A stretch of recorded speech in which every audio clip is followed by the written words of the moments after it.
and welcome to Namur in Belgium. And I'm here at the confluence of two rivers, the Meuse and the Sambre. And up there is also Citadelle de Namur, which is, I suppose, what we'd call a castle. And yes, it's where you'd expect to put a castle, isn't it? Up on the headland where the two main rivers meet. And you can control all the river traffic. Well, today I'm going to be doing some more international travel. I'm going from here in Belgium up to Luxembourg, or down to Luxembourg on the map, I suppose. But yeah, I'm hoping this December weather stays reasonably clear so we can see some of the lovely Belgian countryside and then a little bit of Luxembourg as we swing down into Luxembourg. So yeah, I'm hoping for a good ride, and I'm hoping to see some really nice countryside as long as the mist stays away. So yeah, come along and we'll see how it goes. Well, I've had a lovely late morning in Namur, which is incidentally the capital of Wallonia, one of the three regions of Belgium. But now it's time to catch a train. And here is the imposing railway station, which actually dates from 1864, although railways did in fact come to Namur back in 1843. There's a little bit of work going on still at the forecourt of the station, so let's go in through this 1864 frontage. And I think it's got a little surprise in store. And whoa, the old entrance hall now looks like the set of a sci-fi movie. What do you think of this? Well, I absolutely love this chic industrial style. Now let's go up the escalator and see what's going on.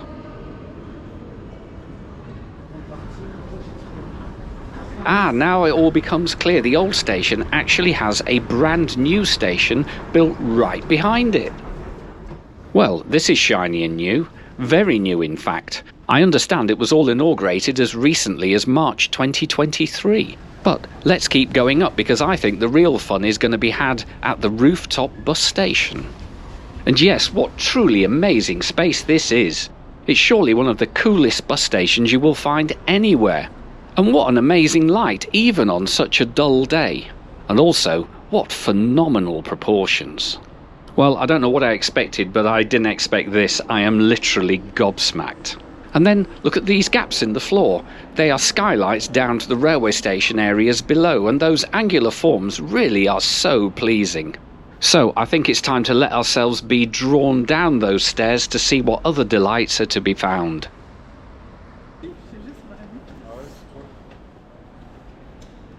The northern entrance comes into the station here, and I do like the way the name is displayed.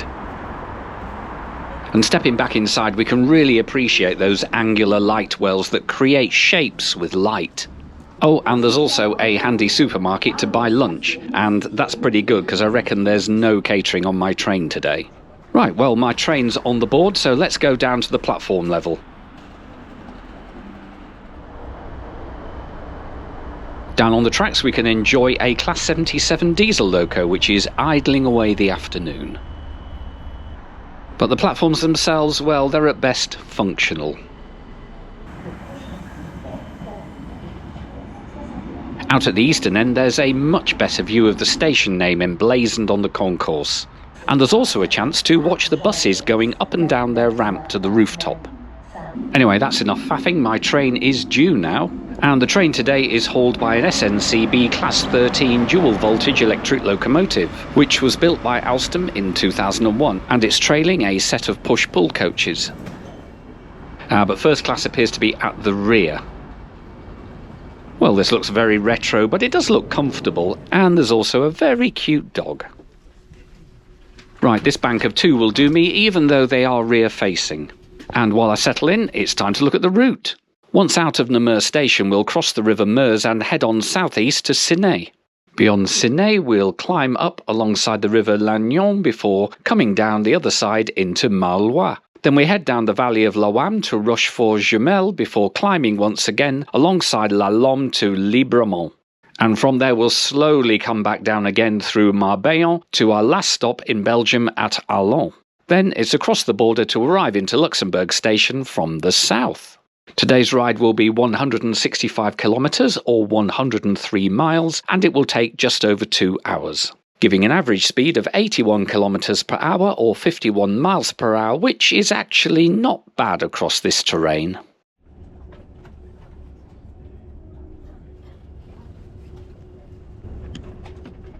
The line for Liège carries on east, but we swing south to cross the River Meuse.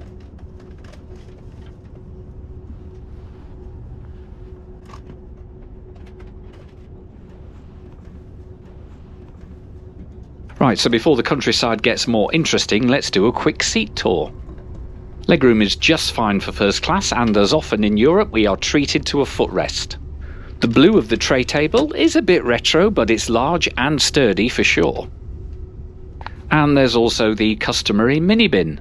There's also reading lights and a blind above, but there's so much headroom I'd actually have to stand to reach either. And there's still room for a large overhead luggage rack in this very amply proportioned coach. And yes, retro they may be, but the seats are very comfortable indeed. Whilst it has a certain retro glory, one of the downsides of the coach is of course that it has no power supplies. And meanwhile, we've been speeding through the Wallonian countryside, and it's already looking pretty nice, even in this December light.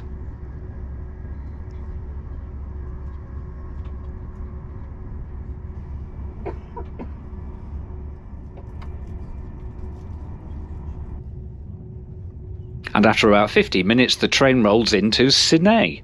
Ciney is also a type of Belgian beer that historically was brewed in the town, although now Ciney beers are brewed elsewhere. It also looks like Ciney is in the process of getting a new station, and as you'll soon see, there's a lot of track renewal and improvements going on this line. And I'm pleased to see the line getting some love, as not only is it quite picturesque, but it does form an important travel corridor between the capital cities of Brussels and Luxembourg.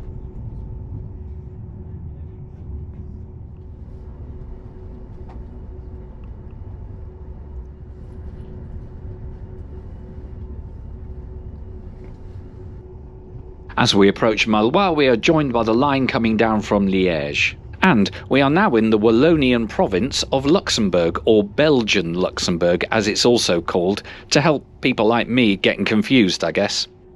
The village of Mallois was extensively damaged in 1944 when a German explosives train was hit in an air assault whilst it was actually parked at the station. And I'm pleased to see it's a lot more peaceful today. And now we'll go down the valley of the River Wam to Jumel. Jumel looks very pretty nestling in the valley. And the station is called Rochefort-Jumel, but Rochefort is some distance to the west. However, that won't stop me mentioning the Trappist monastery at Rochefort Abbey, where the monks still brew some very strong beers indeed. Some local trains terminate here, hence the size of the station.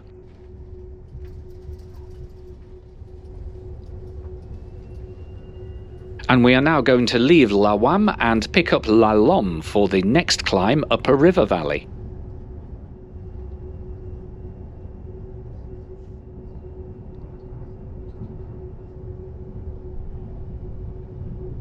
Sometimes the river looks no more than a bubbling stream as we wind our way up the valley.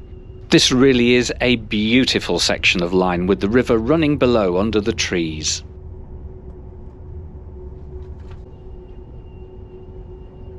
And boy, there really is a lot of infrastructure work going on here.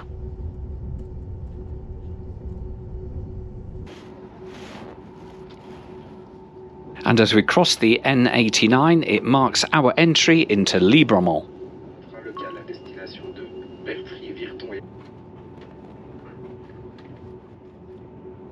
And it certainly looks like part of the old station is now railway offices, and I do love that old faded sign high up on the station building.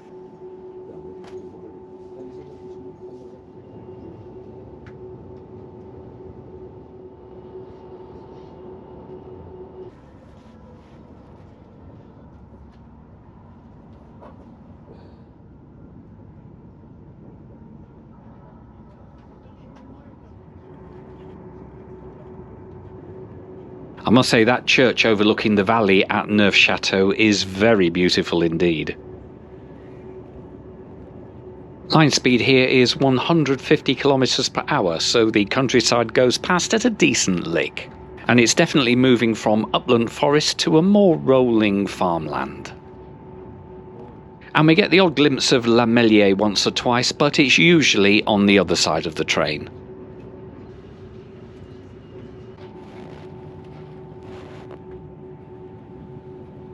Marbella has an island platform, so passengers alight on the other side of the train.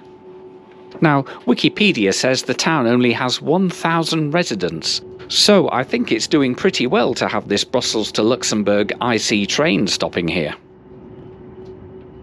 Track limit has now increased to 160 km per hour and we race on to Arlon.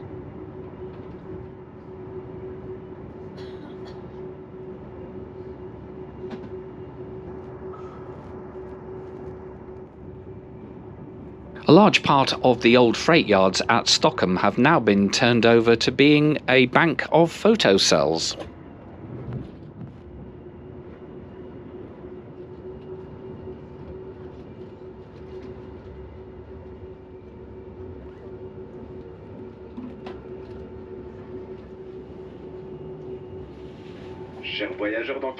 Arlon, due to its geography, has the unlucky history of being the first place invaded by Germany on the Western Front in both the First and the Second World Wars.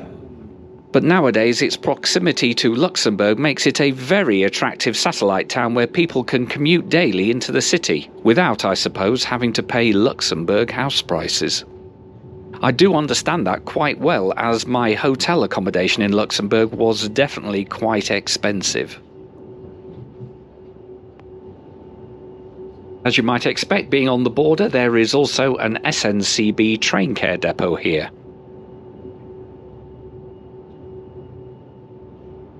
At this time in the afternoon, there's almost nobody wanting to complete the journey into Luxembourg with me, but that does mean that I now have my pick of the seats. Looking at prices for the journey, well, I'm travelling with Interrail, but if you wanted to make this single trip, the SNCB website is offering prices of €39.50 in first class and €23.80 in second, which I suppose is reasonable for this 2-hour journey.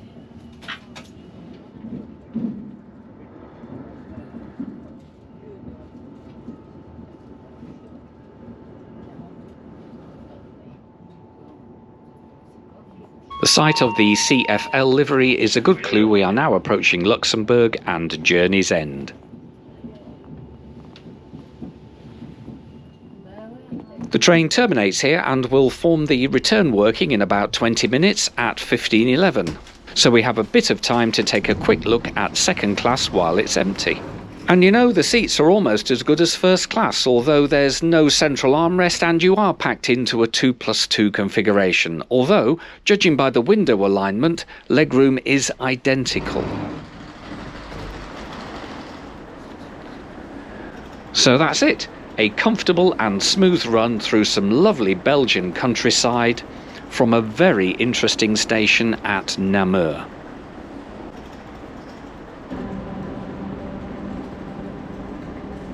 And now I'm off to take another walk around Luxembourg before I head out for Liège tomorrow. And so, in the meantime, it's goodbye and thank you so much for watching. And if you haven't already, then it'd be great if you could subscribe to the channel. And if you'd like to see my arrival by TGV from Paris into Luxembourg the day before, then just follow this link.